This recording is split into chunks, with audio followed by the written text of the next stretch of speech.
said before, I'm an artist, but I'm also a resident of South Shore. I live on 72nd and Merle, across from St. Phil and Neri, if you're familiar with that area.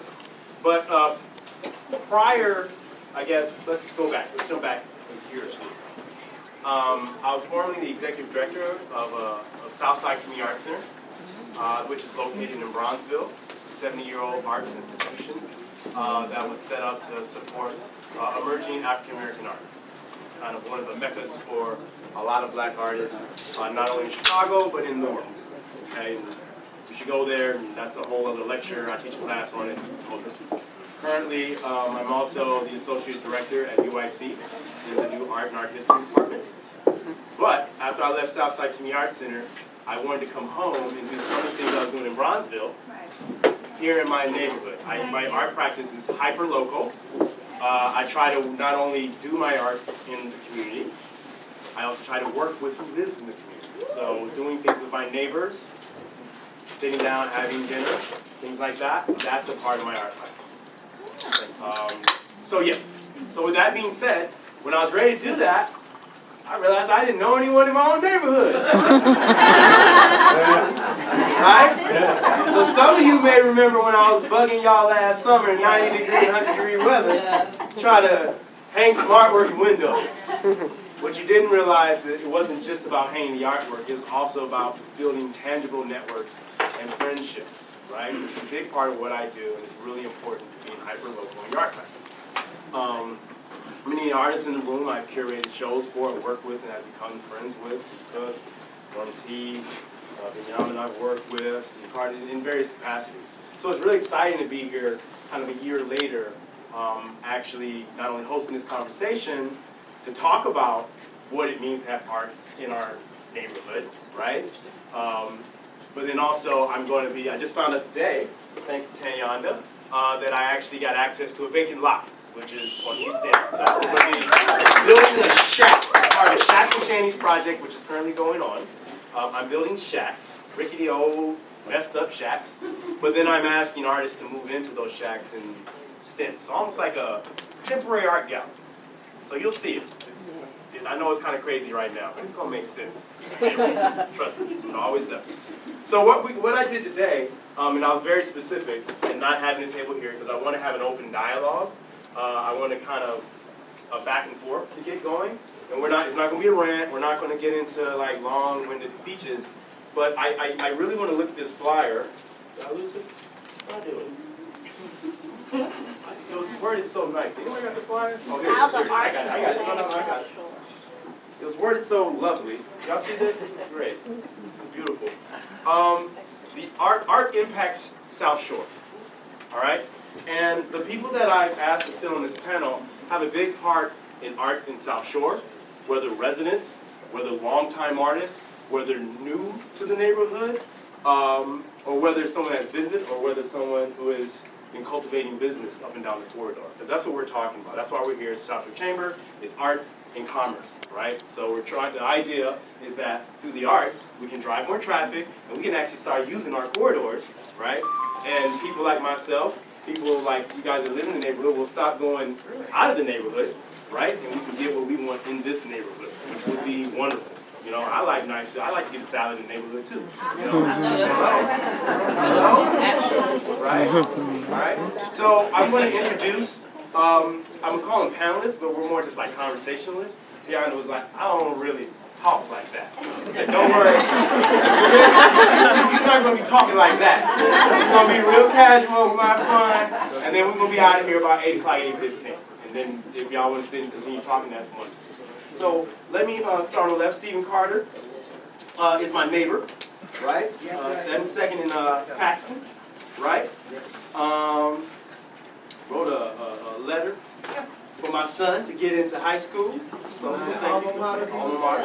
But also he's a collector of art, which is why I asked him to come here. Formerly he was a planner for Cook County Department of Economic Development, right? And in retirement, right?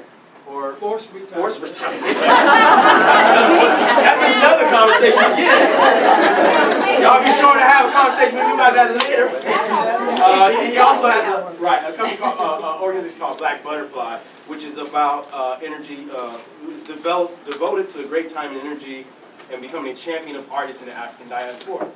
Right. So here you have an individual who, in their free time, is actually out here trying to support artists, specifically artists of color, and that's how we actually met. He came to Southside Community Arts Center and was representing an artist, and has become a friend since then. Benjamin Maccabee, I don't think he needs any introductions, but long-time resident, long-time business person, artist in many capacities, from muralist, painter, you name. Oh, master chef. Y'all might not know that. Master chef too, right? But a true Renaissance man, and along with Big Noy, actually painted this mural here on the building, which I think is phenomenal and actually marks the location.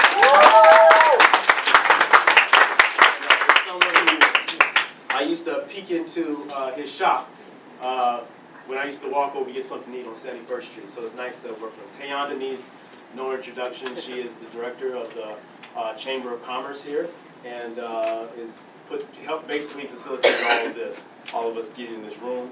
And it's really great because oftentimes her intentions are so wonderful. She actually is trying to pull artists into the community in a way that's meaningful.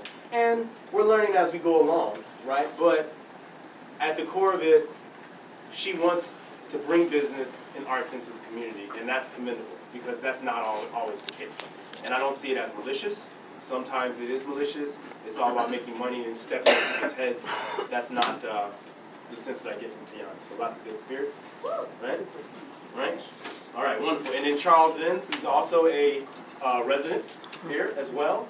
But I asked him to come along because architect, planner, right? But is also connected to Dorchester projects. And for those that don't know about Dorchester projects, it's still South Shore. I claim that it's South Shore. South Shore. It's South Shore. And it's across the street, and it's connected to Theaster Gates, who is in urban planning, and is doing some really interesting things using his art as urban planning, but is also buying a lot of buildings and building up his community in a different sort of way. But also thinking very hyper-locally, but is in a position where his artwork helps to pay for his urban planning. So it's definitely, if you don't know that name or a Dorchester project, something you should look up. It's another class too. It's really, Charles will kind of speak to some of that. He's been there along the way and helping develop and think about kind of the design of the space and how it navigates. So really great things going on in the neighborhood, but sometimes invisible. Like you've probably driven by something, one of the big projects, the things that everyone's going to know, the bank on 68th and Stony has been purchased by Dorchester Project Theaster, so that's going to be something awesome soon. But that's just one, that's the tip of the iceberg. Norman T, what can I say? Yeah. Oh yeah, I know that, yeah. But even before that, so Tiana whispered in my ear, see she talks. He did the visitor center across the street along with some South Shore youth about 2 years ago. Was it about 2 years ago? Designed that, but he's also an artist, a fabricator, designer, and we met. One of the first people I met when I came to Chicago 10 years ago. He was a woodworker and I was a metal worker, and we've been friends ever since.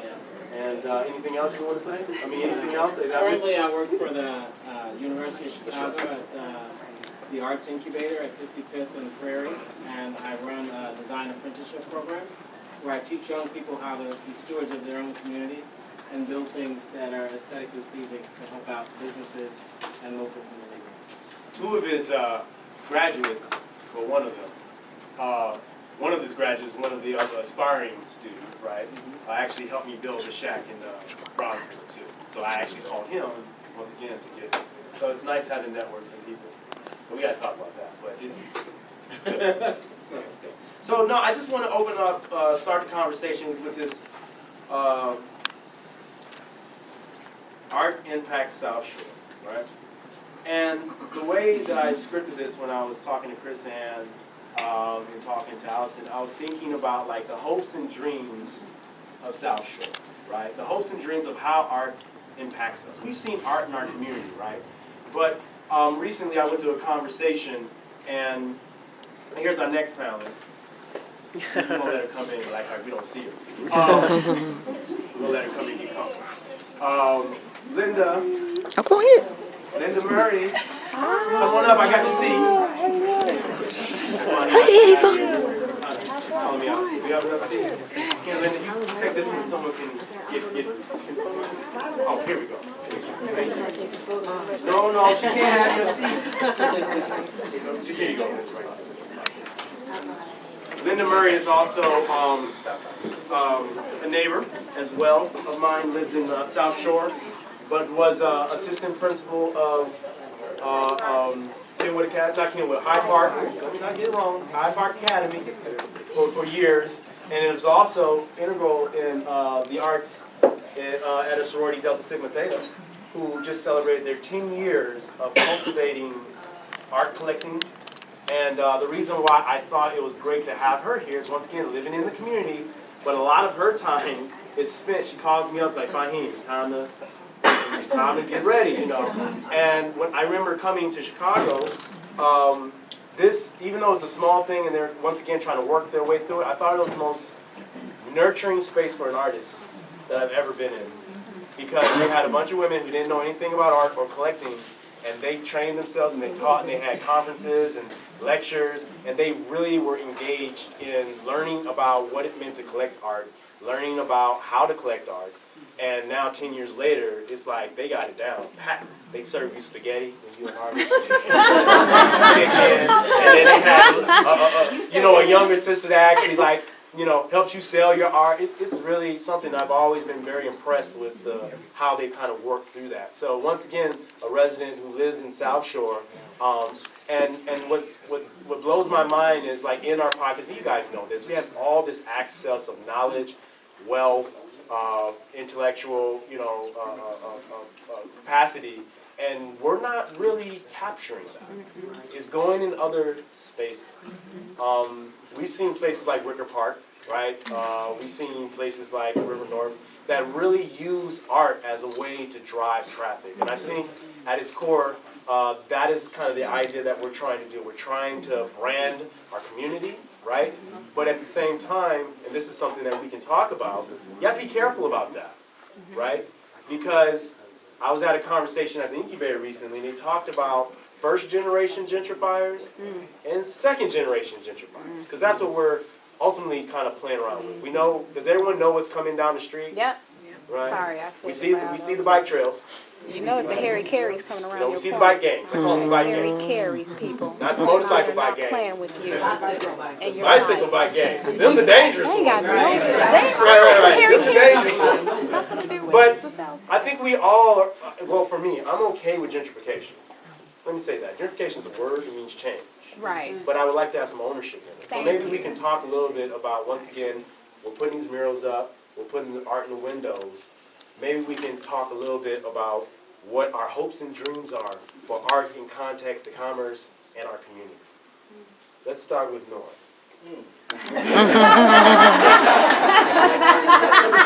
So say this, once again, Nora, you don't live in South Shore. No, I don't. Don't live in South Shore, but you spend a lot of time. I'm a South Sider. I was brought up in the South.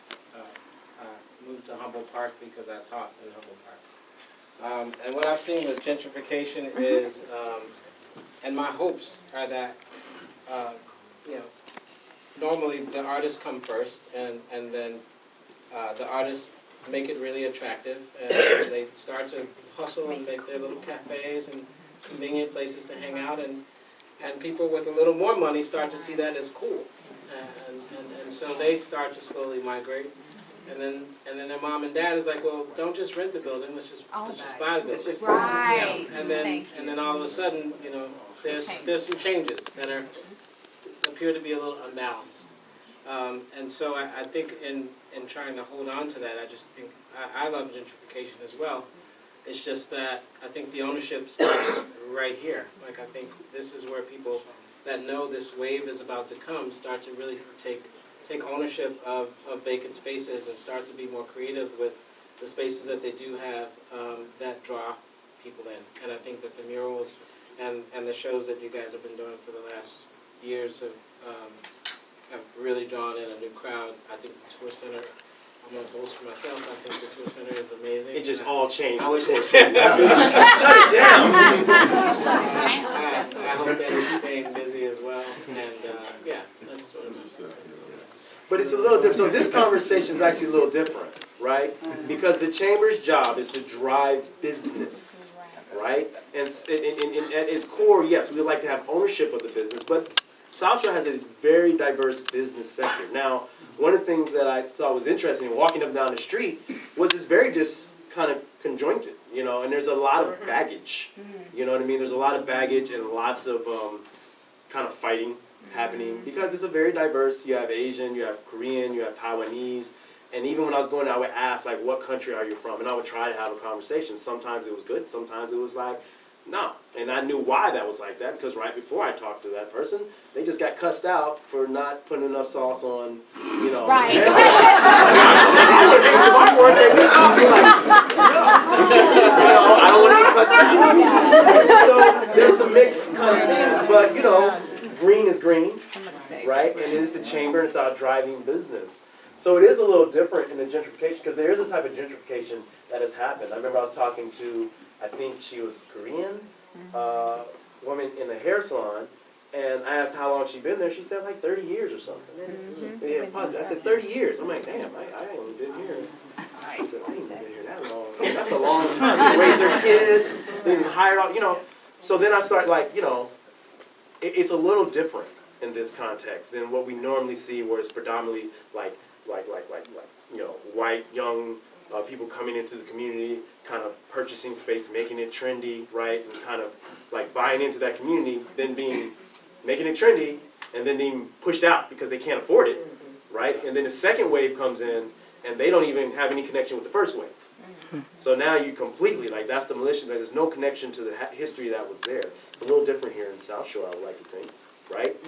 Because also, our residents, we own our homes. So anyone will come and take my home. So it's a little different. Like, you know, Michelle Boone, who was director, you know, is right of Department of Cultural Affairs. Thank you. Special events. Let me get it right. Right, come up. She lives in the neighborhood. You know, Carol Adams, president or director of the DeSable Museum. She lives in there. I mean, we have some. Jesse Jackson. Live right down the street. Senior. Okay. Yes, right. Another conversation. I mean, like, what's up? Step lightly. Yeah. But yes, the family lives in the neighborhood. I mean, we have a lot family home in the neighborhood. Let me step lightly, right? It's a hot topic. It's another conversation. But also lives in the neighborhood. So we have affluent people that own their homes. So no one's coming and uprooting us out of our homes in that sort of way. So once again, we're gentrifying in a different sort of way. And this is just one of the, I guess, trying to figure that out. It is a very interesting kind of spin. What do you think, Tayonda? I do not, I never even used the word gentrify. Right. I see it as change, positive change. I reach out to absolutely everyone to get them involved in every little thing that we do.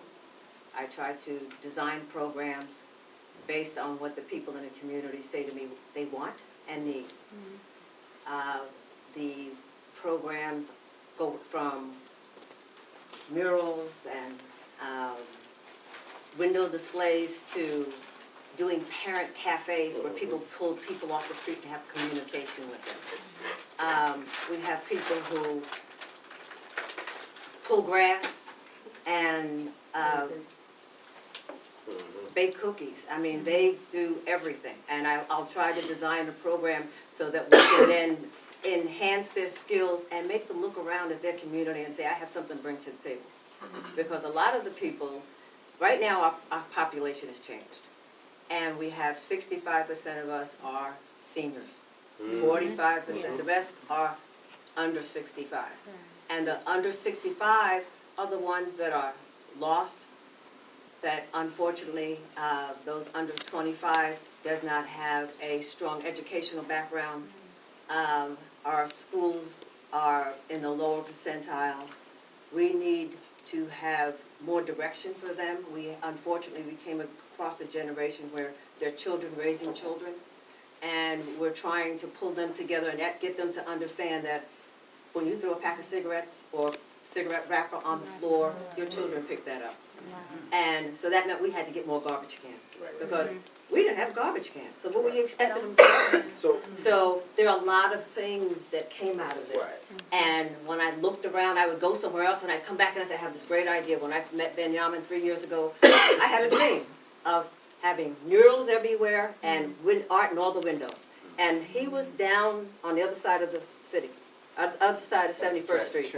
Right, and he said, you're not gonna be able to do that. And I said, yes, I am. And he said, you have any money? I said, I don't have a dime.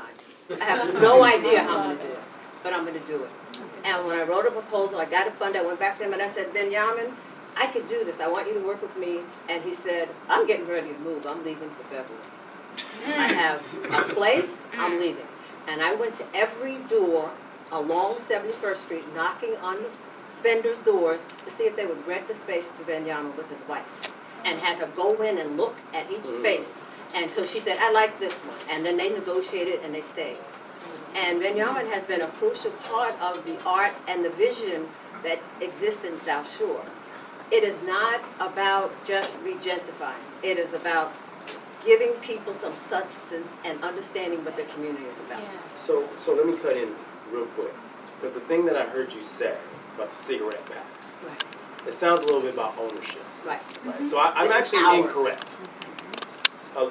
You're right. A portion, there's a lot of, we have a high amount of, like, you know, low income and renters in the neighborhood.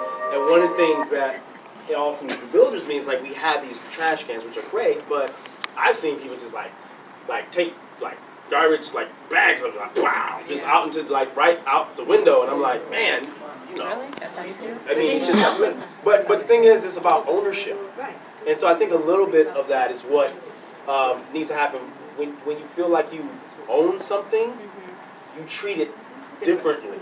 And I think that's something that, you're right, it's not necessarily about gentrifying, it's about owning and respecting and valuing what we have, which is one of the things that's the core.